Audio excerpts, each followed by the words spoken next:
माला कमण्डलूरधकरपद्मयुग्मे मध्यस्थपाणियुगले डमरू त्रिशूले यस्यस्थ ऊर्ध्वकर्यो शुभशङ्खचक्रे वन्दे तमत्रिवरदं भुजषट्कयुक्तम्। तो यह गॉड स्पीक्स का डिस्कोर्स नंबर 3। तो इस डिस्कोर्स से ऑफिशियली जो है इस पुस्तक का प्रारंभ होता है, यानी कि गॉड स्पीक्स में जो प्रथम चैप्टर है वो इस डिस्कोर्स से हम शुरू करने वाले हैं। तो प्रथम चैप्टर का नाम है स्टेट्स ऑफ कॉन्शियसनेस। पहले जैसे हमने पुस्तक के शीर्षक को समझ लिया था, वैसे ही इस प्रकार से इस चैप्टर के शीर्षक को भी समझ लेते हैं। स्टेट ऑफ कॉन्शियसनेस, स्टेट अर्थे अवस्था, कॉन्शियसनेस अर्थे चेतना। तो मतलब चेतना की अवस्था क्या है, क्यों है, कैसी है, मतलब पूरा चेतना की अवस्था का वर्णन, एक्सप्लेनेशन जो होगा वो इस प्रथम अध्याय में होगा। तो आज जो है आत्मा क्या है, उसके बाद आत्मा अचेतन चेतन जो भी उसका रूप है वो कैसा है, और आत्मा परब्रह्म से विमुख होकर माया में विचरण क्यों करती है, इसके बारे में हम जानने का प्रयास करेंगे। मतलब रफली कहा जाए तो प्रथम अध्याय के यही जो है कंटेंट्स है, इसी के अराउंड में जो है गोल गोल घुमाया गया है चीज़। तो देखते हैं। सबसे पहला लाइन यहाँ पर लिखा है, all souls were are and will be in the oversoul. इसका मतलब जो कहते हैं कि सारे आत्मा थे, है और रहेंगे परमात्मा में। मतलब यहाँ पर आपको क्लियरली समझ आता होगा कि आत्माओं का स्रोत परमात्मा है, तभी यहाँ पर लिखा हुआ है कि सारी आत्माएं परमात्मा में ही विद्यमान है। मतलब आत्मा का जो ट्रू स्टेट है, आत्मा की जो सत्य स्थिति है वो परमात्मा में ही अवस्थित है। सोल्स आर ऑल वन, आत्माएं जो है सारी एक है। आत्माएं जो एक है, तो किस संदर्भ में कहा है कि सारी आत्माएं एक है? क्योंकि सारे आत्माएं जो है परमात्मा का ही अंश है, इसीलिए वो यहाँ पर एक हो जाती है। आगे कहते हैं all souls are infinite and eternal. इसका तात्पर्य क्या है? सारी आत्माएं जो है अनंत है और इटर्नल है, यानी कि सनातन है, आदि अंत से रहित है, आद्यांत रहित है, इटर्नल है, सनातन है। और क्या है? उसी के साथ साथ अनंत भी है। अब ये अनंत जो है यहाँ पर ये नहीं बताया गया है कि उनका पोटेंशियल अनंत है या उनका एग्जिस्टेंस अनंत है। तो आगे शायद हमें इसके बारे में पता चले, लेकिन अभी जिस शब्दों में यहाँ पर लिखा है कि souls are infinite and eternal, उस हिसाब से हम उनका जो स्वभाव है उसी को हम ग्राह्य धरेंगे कि आत्माओं का स्वभाव कैसा है। तो अनंत है, मतलब उनमें जो है कहीं भी संख्या नाम का फैक्टर नहीं है, और इटर्नल है, सनातन है, आद्यांत रहित है। They are formless. आत्माएं कैसी है? तो भौतिक उनके पास कोई भी आकार नहीं है, अनाकार है, निराकार नहीं है, निराकार परब्रह्म है। क्योंकि संस्कृत के व्युत्पत्ति के अनुसार निर्गताः सर्वे आकार यस्य निराकारः, मतलब जिस वस्तु से, जिस शक्ति से सारे आकार निकलते हैं, निर्गता सर्वे आकार, जिससे सारे आकार निकलते हैं उसे निराकार कहते हैं। इसीलिए भगवान जो परब्रह्म है उनको निराकार कहते हैं। इनके पास आकार न होने के कारण ये आकारहीन अथवा अनाकार कहलाएंगे। तो एक बार फिर से देख लेते हैं कि आत्माएं क्या क्या है। आत्मा सदा परमात्मा में अवस्थित रहती है। सारी आत्माओं का स्रोत एक ही है, इसी अर्थ है सारी आत्माएं एक है। आत्माओं का स्वभाव जो है अनंत है एवं आद्यांत रहित है, यानी कि सनातन है, और वो जो है आकारहीन है। आगे देखते हैं, all souls are one, there is no difference in soul और being in their existence as souls. अच्छा, ये बड़ी सुंदर बात कही है कि सारी आत्माएं एक हैं और उनके आत्मा स्वरूप में रहने में भी जो है कोई अंतर नहीं है। मतलब स्रोत तो उन सभी का एक है, परंतु जब सारी आत्माओं को हम एकत्रित भी करते हैं फिर भी सारी आत्माओं का जो स्वरूप है, चाहे वो अंतर स्वरूप हो या बाह्य स्वरूप हो, वो समान है, एक जैसा है। आगे लिखते हैं, there is a difference in consciousness of souls. अब यहाँ से परिवर्तन आता है, क्योंकि यहाँ क्या कह रहे हैं आगे कि आत्माओं में सब ठीक है, आत्मा अनंत है, परमात्मा में अवस्थित है, उसके बाद वह सनातन है, आकारहीन है। उसके बाद जब वो आत्माओं के तरह वो इंडिविजुअली जब वो प्रकट कर रही है स्वयं को, फिर भी वो एक ही है, परंतु एक आत्मा को दूसरी आत्मा से भिन्न करने वाला जो यहाँ फैक्टर है वो है आत्माओं की चेतना, कॉन्शियसनेस ऑफ सोल। तो यहाँ बाबा लिख रहे हैं, there is a difference in consciousness of souls, यानी कि आत्माओं की चेतना में, आत्माओं के चैतन्य शक्ति में जो है फर्क होता है। उसी हिसाब से जो है आत्माओं को हम भिन्न जो है एक दूसरे से हम डिस्ट्रीब्यूट कर सकते हैं उनके चेतना के आधार पर। आगे लिखते हैं, there is difference in planes of consciousness of soul. मतलब प्लेन्स का अर्थ है यहाँ पर जिन लोकों में वह आत्मा विचरण करता है, जन्म मृत्यु के फेरे लेता है, वह जो प्लेन्स है, वह जो लोक है, जिनको भुवन भी कहा गया है, तो वो भुवनों में जो है अंतर आ जाता है। अच्छा, इन भुवनों में अंतर आने के बाद क्या होता है मतलब, तो यहाँ पर आगे उसी में कोलन लगा कर लिखते हैं, there is a difference in experience of soul.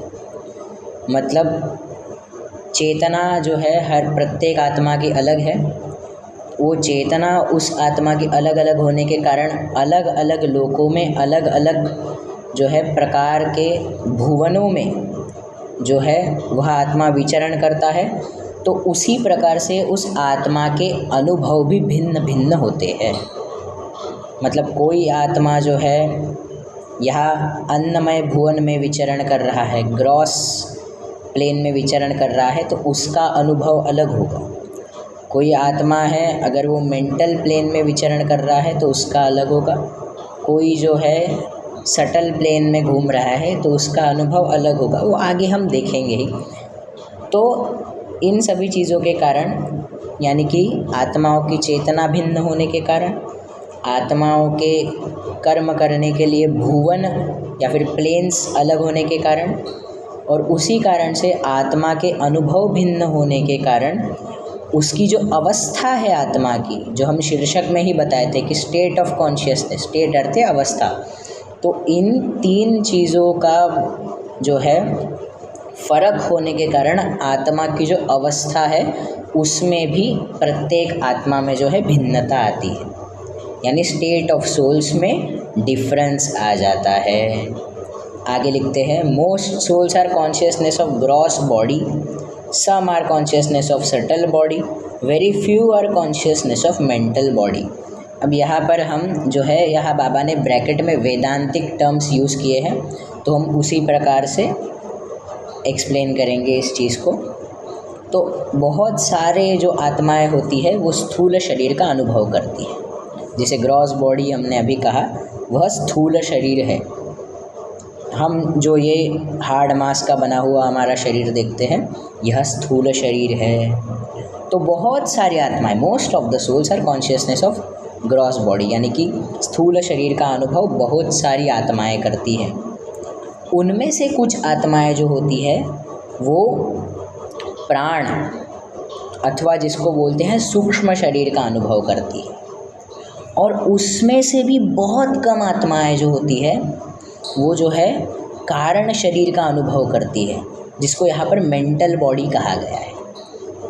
तो मतलब बहुत सारी आत्माएं जो है स्थूल शरीर का अनुभव करती है, उनसे थोड़ी कम आत्माएं सूक्ष्म शरीर का अनुभव करती हैं, और उनसे भी बहुत कम आत्माएं जो है वह कारण शरीर का अनुभव करती है। और उसमें से भी बहुत कम आत्माएं जो है वह स्वयं का अनुभव करती है। स्वयं का अर्थ जो है हम देखे थे कि सेकंड डिस्कोर्स में जो अहम ब्रह्मास्मि का जो रियलाइजेशन है, जो सेकंड कोट में हमने देखा था कि जो है दिव्य चेतन अनुभव जो है अहम ब्रह्मास्मि का अनुभव ही आत्मा का परम उद्देश्य है। बस यह वही है जिसको सेल्फ कहा गया, आत्मन कहा गया है, कि अहम कहा गया है। अब यह अहम जो है वो अहंकार से अलग है। अहंकार जो है वो इग्नोरेंस है, और यहाँ सेल्फ का मतलब जो है स्वयं प्रकाशता है, दिव्य चेतन अनुभव है परब्रह्म का। उसके आगे लिखते हैं, most souls have experience of gross sphere, some souls have experience of subtle sphere, very few souls have experience of mental sphere, and very few souls have experience of oversoul. तो बस वही है। अब उनकी जो है आपने देखा कि वो कैसे स्थूल, सूक्ष्म और कारण शरीर का अनुभव करते हैं। उसी प्रकार से वो उसी शरीर से रिलेटेड जो भुवन है उनका भी अनुभव करते हैं। तो किन किन भुवनों का वो अनुभव करेंगे? तो बहुत सारे जो आत्माएं हैं वो अन्नमय भुवन अथवा स्थूल भुवन का जो है अनुभव करते हैं। उनमें से बहुत कम आत्माएं जो है वह सटल स्फीयर यानी कि जो है सूक्ष्म देह का अनुभव करते हैं, सूक्ष्म जगत का अनुभव करते हैं। उनमें से भी बहुत कम आत्माएं जो है वह कारण लोक का जो है कारण शरीर से जो उद्युत होता है उस कारण लोक का अनुभव करते हैं। और उनमें से जो बहुत गिने चुने आत्माएं होते हैं वह सीधा सीधा अहम ब्रह्मास्मि अवस्था में स्थित होने के कारण सीधा सीधा डायरेक्टली ओवर सोल यानी कि परब्रह्म का अनुभव करते हैं। आगे लिखते हैं, most souls are on gross plane, some souls are on subtle plane, very few souls are on mental plane, and very very few souls are plane beyond the mental plane as विज्ञान। ठीक है, तो इस जो है para में ये लिखा गया है कि बहुत सारे सोल्स जो है अन्न भूमिका में स्थित होते हैं। बहुत सारी आत्माएं अन्न भूमिका में स्थित होती हैं। उसके बाद उनमें से कुछ आत्माएं जो होती है वह प्राण भूमिका में स्थित होती है। उनमें से भी बहुत कम आत्माएं जो होती है वह मनोभूमिका में स्थित होती है। और उनमें से भी जो है बहुत बहुत बहुत कम आत्माएं जो है वह विज्ञान यानी कि सेल्फ वाले जो प्लेन में है स्थित होती है। तो यहाँ पर जो है प्रथम यहाँ पर पेज जो है समाप्त होता है। उसके आगे देखेंगे क्या लिखा है, और मैं वर्ड टू वर्ड जा रहा हूँ ताकि किसी के जो है मन में या मस्तिष्क में संभ्रम निर्माण ना हो कि ये व्यक्ति जो है स्वयं से बोल रहा है या क्या मतलब किस प्रकार से बोल रहा है। और पीछे बहुत शोर होने के कारण भी जो है मैं वर्ड टू वर्ड ही सभी चीज़ें एक्सप्लेन करूँगा और ऐसे ही जाऊँगा। तो उससे जो है मुझे भी कन्वीनियंट होता है और सुनने वाले को भी चिंतन करने का जो है अवसर मिलता है। तो आगे बाबा लिखते हैं, most souls have great binding, some souls have little binding, and very few souls have very little binding, and very few souls have absolutely no binding. तो इसका क्या अर्थ हुआ? बहुत सारी आत्माओं को जो है बहुत जटिल बंधन होता है, कुछ उनमें से जो आत्माएं होती हैं उन्हें कम बंधन होता है, कुछ और कम आत्माओं को बहुत कम बंधन होता है, और कुछ गिने चुने आत्माएं होते हैं जो बिल्कुल ही बंधन रहित होते हैं। अब बंधन क्या है तो आगे हमें पता चलेगा कि किस चीज़ का बंधन है। ये माया है, ये तो है ही, परंतु माया में भी जो चीज़ हमें बंधन कारक होती है वो क्या है, आगे यहाँ पर लिखते हैं। All these souls of different consciousness, of different experiences and different states are in oversoul। अब मज़े की बात यहाँ पर ये है कि आत्मा भले ही परमात्मा से विमुख हो चुका है क्योंकि बंधन है उसके ऊपर, परंतु फिर भी आत्मा बंधन में होने के बाद भी, आत्मा का चेतना का स्तर अलग होने के बाद भी, आत्मा के अनुभव अलग होने के बाद भी, आत्मा का अवस्था अलग होने के बाद भी वह नित्य परमात्मा में ही स्थित है। ये बड़ी सुंदर चीज़ है कि मतलब हमें भले ही लगता है कि हम परमात्मा से विमुख हैं, परंतु परमात्मा हमसे विमुख है ही नहीं। हम कभी परमात्मा को त्याग ही नहीं सकते, क्योंकि जिस दिन हम परमात्मा को त्याग देंगे उस दिन जो है हमारा, चाहे ग्रॉस हो, चाहे सटल हो, चाहे मेंटल हो, किसी भी प्रकार का हमारा जो देह है, लोक है, प्लेन है, अवस्था है, वो नहीं रहेगी, क्योंकि हमारा ही अस्तित्व उस समय नहीं रहेगा। परमात्मा को हम त्याग ही नहीं सकते। वो परमेश्वर जो है वो इतना ज़्यादा दयालु है, कृपालु है कि हम चाहे उससे कितने भी विमुख हो जाए वो हमको नहीं त्यागता है। जैसे आपको अगर उदाहरण दिया जाए तो अवतार वरिष्ठों में भगवान श्री कृष्ण की हमने जो है तुलना की थी यहाँ पर मेहर बाबा से, क्योंकि अगर गॉड स्पीक्स का अर्थ भगवान उवाच होता है, तो यहाँ भगवान उवाच के संदर्भ में गॉड स्पीक्स के जो लेखक हैं मेहर बाबा, ही इज़ रिप्रेजेंटिंग कृष्णा, ये मैं पहले ही डिस्कोर्स में कह चुका हूँ। तो उस हिसाब से कृष्ण के ही लीला से इस जो है परमात्मा की लीला को समझने का प्रयास करते हैं। पूतना वैसे आई थी भगवान श्री कृष्ण को जो है मारने आई थी। अब वहाँ पर भगवान को स्तनपान वो करा रही थी। अब भगवान जो है उसका विष पी गए, विषैला जो है दूध पी गए, और उसके बाद जो है जो उसके अंदर की जो सारी नेगेटिविटी है भगवान वो भी प्राशन कर लिए। तो पूतना रोने लगी। भागवत में कहते हैं सा मुंच मुंच अलम, कि हे प्रभु मुझे छोड़ दीजिए। लेकिन उस समय कृष्ण जो है उन्हें नहीं छोड़े। तो वैसे ही परमात्मा का होता है कि हम भले ही उनको कितना भी छोड़ना चाहें, लेकिन परमेश्वर जो है हमको कभी नहीं छोड़ते हैं। जिस दिन हमको परमेश्वर छोड़ देंगे उस समय तो मतलब वो चीज़ इमेजिन भी नहीं कर सकते हैं, उस चीज़ को इमेजिन कभी करना भी नहीं चाहिए। तो मुझे लगता है, मैं ज़्यादा पढ़ा तो नहीं होगा इस चीज़ के बारे में, लेकिन इसी लीला पर जो है बाबा से जो संबंध रखने वाला एक गीत भी है कि लाख बार छोड़ा छूटा न दामन। तो जो है आप जल्दी इस चीज़ को रिकॉल कर पाएंगे। और गॉड स्पीक्स में इसी संदर्भ से लिखा है कि आत्मा भले ही उसका अवस्था अलग हो जाए, उसको कितना बंधन लग जाए, परंतु होता वो परमात्मा में अवस्थित है। परमात्मा से उसका नाल कभी टूटता नहीं है। ये बड़ी सुंदर चीज़ है। आगे लिखते हैं, if now all souls are in oversouls and all are one, then why there is difference in consciousness planes experiences state. अब यहाँ पर बाबा हमको एक प्रश्न के साथ छोड़ रहे हैं। अब मेरी भी इच्छा थी वैसे कि ये डिस्कोर्स इसी प्रश्न पे बंद कर दिया जाए, परंतु इसको आधा छोड़ने का इच्छा नहीं हो रहा है, तो पूरा ही पढ़ेंगे। जहाँ तक इसका जो है कथन जाता है वहाँ तक पढ़ेंगे।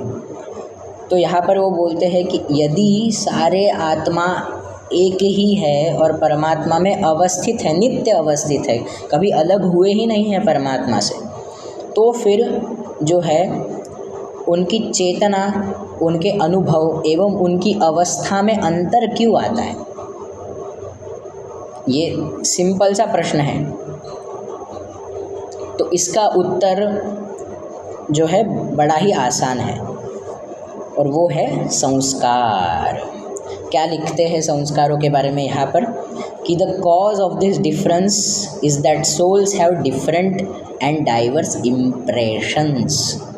संस्कारों की भिन्नता होने के कारण जो है चैतन्य में भिन्नता आती है, अनुभव में भिन्नता आती है, अवस्था में भिन्नता आती है, केवल और केवल संस्कारों के होने के कारण।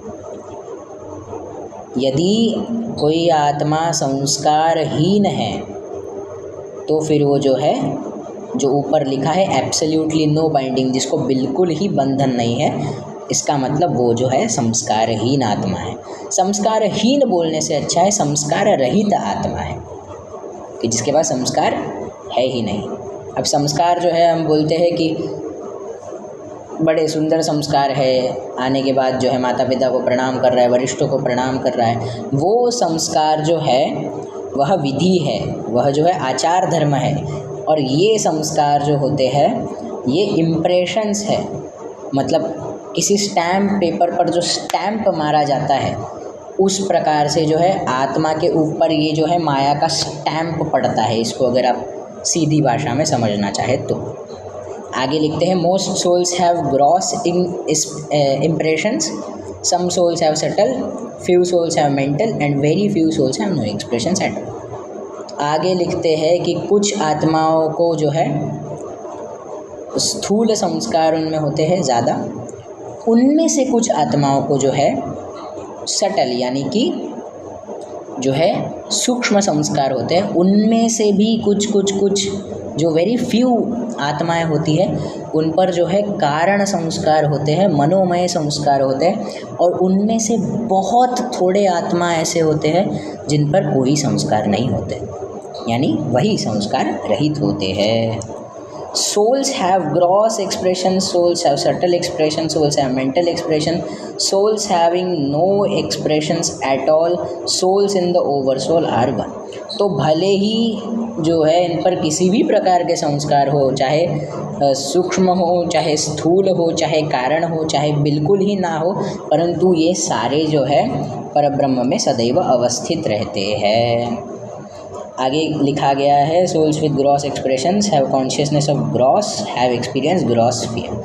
अच्छा, तो मतलब यही जो है पुनरुक्ति यहाँ पर बार बार एक चीज़ की बाबा कर रहे हैं कि वो है कि जिस प्रकार के उसके पास संस्कार होंगे उसी प्रकार का वो आत्मा जो है शरीर धारण करेगा, उसी प्रकार के जो भुवन में है वो विचरण करेगा। मतलब अगर किसी आत्मा के पास जो है स्थूल उसके पास संस्कार है तो वो स्थूल शरीर धारण करेगा और जो है अन्न भूमिका पर वो वास करेगा। यदि किसी आत्मा के पास जो है सूक्ष्म संस्कार है तो वो सूक्ष्म शरीर का अनुभव करेगा और जो है सूक्ष्म भूमिका में यानी प्राण भूमिका में वो अवस्थित रहेगा, विचरण करेगा। जिनके पास कारण या फिर मन के जिनके पास संस्कार है वह जो है मेंटल बॉडी अथवा कारण शरीर में रहेगा और जो है मनोभूमिका में विचरण करेगा।